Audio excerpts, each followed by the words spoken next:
गुण रूप सुलभ अति, निर्गुण में क्यों, तो एक ही है तो एक आदमी को, और सगुन में तो बहुत है। सगुन जाने नहीं कोई, सुनी, देखिए सुन भी लेते हैं समझ भी लेते हैं तो सुनी मुनि मन भर्म होए। मुनियों के भी भर्म, मतलब महात्माओं के भी मन में भर्म, अज्ञानता अज्ञानता छा जाता है, तो संत लोग कहते हैं ऐसा। इसलिए गुरु महाराज ने कहा शगुन को भी पकड़ो, नहीं पकड़ो तो नहीं, शगुन को पकड़ते हुए निर्गुण में चलो, निर्गुण में चलो। बाहर में पकड़ो, भीतर चलो, भीतर चलो।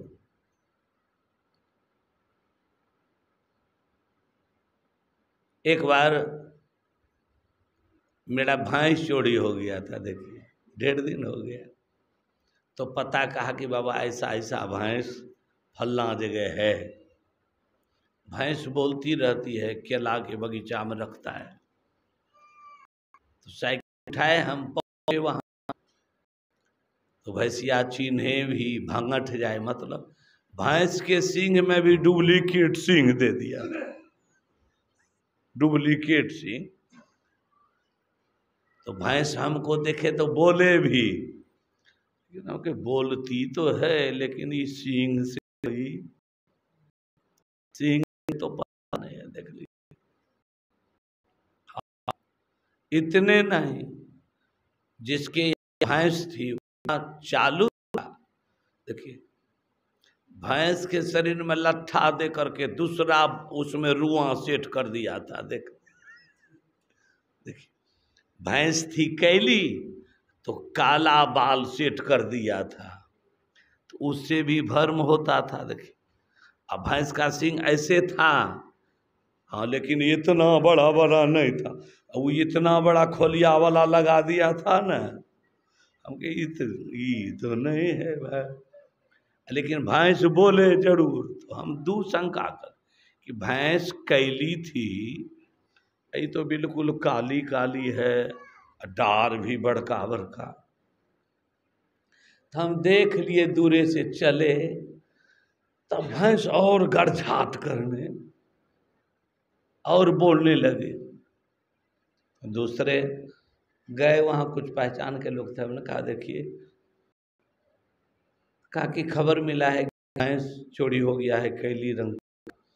हमने कहा हाँ पता, वो केलवाड़ी में है, बोलती भी है, लेकिन साचा धाचा गड़बड़ा गया है।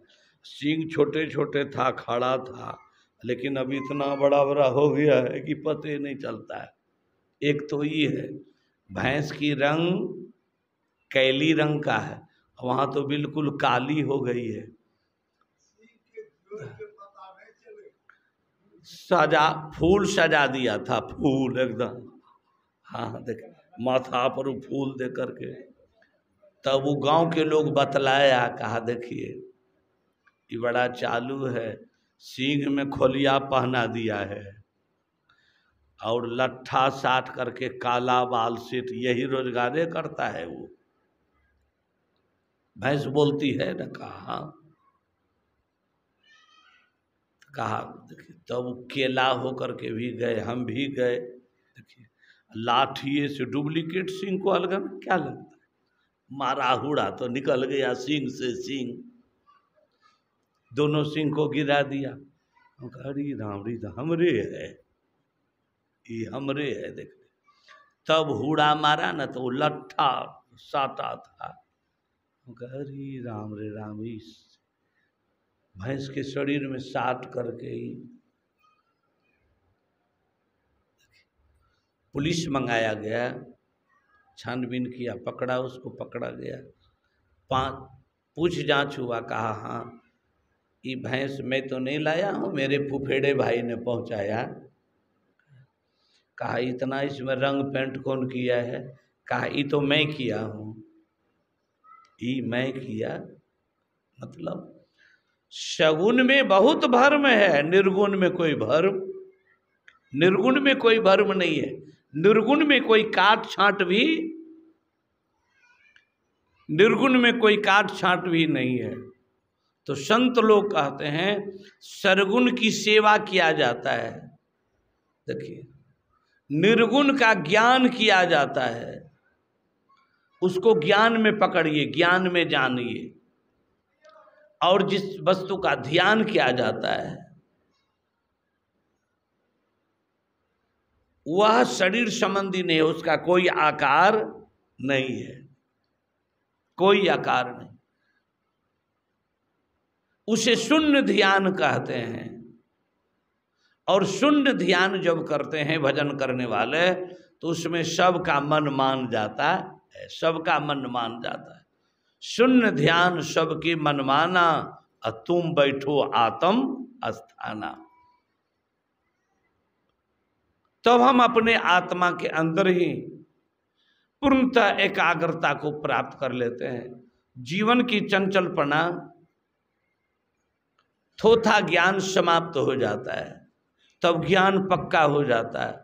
संत लोग कहते हैं इसीलिए सत्संग किया जाता है। सत्संग इसीलिए किया जाता है, सत्संग करने वाले की समझदारी पक्का होना चाहिए। एक निष्ठ सत्संग करने वाले होते हैं, एक निष्ठ, रोज पढ़ते हैं हम, एक ईश्वर पर पूर्ण भरोसा, अचल विश्वास। पढ़ते हैं कि नहीं पढ़ते हैं? तो देख लीजिए, जीवन में बांध करके पूर्ण भरोसा है। जिस तरह स्त्री जाति को अपने पुरुष के ऊपर पूर्ण भरोसा है, अचल विश्वास, मतलब क्यों है कि मेरे जीवन में जो कठिनाइयां होगी, जो कष्ट होगा, उसे मेरे पति के अलावा दूसरा कोई निवारण नहीं कर सकता है, उसका कोई निवारण नहीं कर। उसी तरह जिस दिन मेरे जीवन में ऐसा हो जाए कि मेरे जीवन में जो कष्ट है, जो दुख है, इसके निवारण तो केवल मेरे सद्गुरु के अलावा और किसी से होने वाला, और किसी से होने वाला नहीं है। जिस समय, जिस घड़ी, जिस मुहूर्त में ऐसा हो जाए, याद कीजिए, उसी समय हम सच्चे भक्त हो जाएंगे, सच्चे भक्त हो जाएंगे। लेकिन ऐसा होता नहीं है, ऐसा नहीं होता है। संत लोगों ने कहा निचोर ज्ञान है, गुरु बिनु और ना जान, मान मेरो कहो, चरण दास उपदेश विचारत ही रहो। गुरु बिनु और ना जान, मैं गुरु के अलावा और कुछ जानता नहीं हूं। मैं बोध गया था, एक बौद्ध भिक्षु से बातचीत हुई। मैंने कहा कि आप अपनी संबंधी बातें बोलिए, कुछ सुनाइए। उन्होंने कहा मैं बुद्ध के अलावा और किसी को नहीं जानता, मैं केवल बुद्ध को जानता हूं, मैं केवल बुद्ध को जानता हूं। उसी तरह जिस दिन मेरे जीवन में ऐसा हो जाए कि मैं अपने सद्गुरु के अलावा और कुछ नहीं जानता, शबरी ने यही जाना था। शबरी के गुरु ने कहा तुझे शरीर वाले राम चल करके दर्शन देंगे, यहाँ तुझे मेरे वाणी पर विश्वास है? शबरी ने कहा गुरुदेव विश्वास है।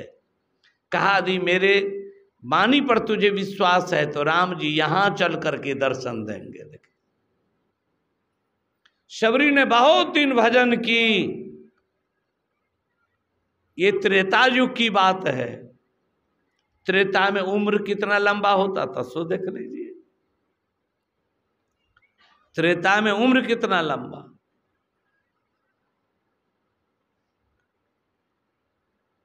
त्रेता में उम्र लंबा था, कम नहीं था। देख लीजिए 8 लाख कितना द्वापर का आयु है, 4,32,000 तो इसका है कलयुग का। उसी तरह 12,96,000 कितना त्रेता की आयु है, देख लीजिए 12,96,000 वर्ष इतना आयु है। तो सतयुग का तो और होगा, तो त्रेता की बात जान लीजिए, त्रेता में लोग कितने जीते होंगे। प्रत्येक युग का अलग अलग उम्र है, तो लोग कितने, सबरी इतना जिया और इतना दिन जीकर राम जी का दोनों दर्शन प्राप्त किया, मतलब शरीर वाले राम का भी दर्शन किया और निराकार राम का भी दर्शन सबरी को प्राप्त, निराकार राम का भी दर्शन, ये दोनों दर्शन सबरी को प्राप्त हुआ। अंत में सबरी को क्या मिला, तजी जोग पावक दे हरिपद लीन भय जहां नहीं फिरे। तजी जोग पावक अर्थात जोगा अग्नि में अपने शरीर को समाप्त कर सबरी उस पद में लीन हो गई जहां से लोग पुनः फिर लौटता नहीं है, लौटता नहीं है। सबरी के शिक्षा के संबंध में भी तो कहीं चर्चा नहीं है कि इतना पढ़ी लिखी थी। मीरा की शिक्षा के संबंध में कोई लिखा पढ़ी नहीं है कि इतना पढ़ी लिखी। संत लोग पढ़े लिखे भी हुए हैं, नहीं हुए सो बात नहीं, अनपढ़ भी हुए। जैसे कबीर साहब के संबंध में कहा गया है, मसी कागज छुओ नहीं, देख लेकिन वे विद्या के पढ़े के विद्वान थे, उनकी मौज थी। भैंसा को पीठ ठोक दिया तो वेद पढ़ने लगा, देख लीजिए वो कौन महात्मा था, देखिए अपने पढ़ा लिखा नहीं था, भैंसा का पीठ ठोक दिया। कबीर साहब पूछ भी लिया कि भाई मुझे पहचानते हो, हमने तो पहचान लिया, तुम वही न हो, तो भैंसा मुड़ी हिला दिया। कबीर के 52 कस्बी पढ़ के देख लीजिए, भैंसा मुड़ी हिला दिया, कहा जब तुम वही हो तो मेरे पास आना चाहिए। देखिए किसान ले जा रहा था गाली में बांधने के लिए, तो दौड़ के आ गया कबीर साहब के पास। कबीर साहब ने हाथों में चेहरा लिया, कहा समाचार ठीक है ना भाई, तो भैंसा मुड़ी हिला दिया, सब समाचार ठीक है।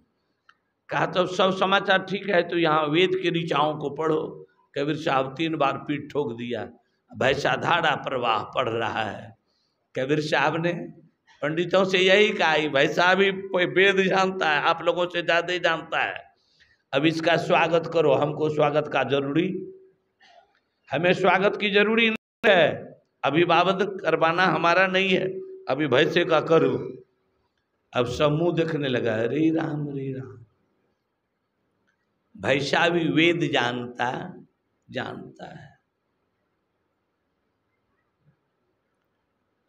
सतगुरु पारस तय समझ ले तब पावे जीव चैन, तब पावे जीव चैन, सदा अब मिटे बेचैनी। सो कही ठाम गुणग्राम पावत अति घट में पैसी, प्रेम दिवस अति ठौर लखे कोई अंतर जाय के। अरे हारे पलटो देखी साहब के हाल, अरे अंतर घट पैसे। आप साहब का पहचान करेंगे जब अपने अंदर अपना पहचान हो जाए तो फिर साहब की पहचान होने में कोई कठिनाई नहीं।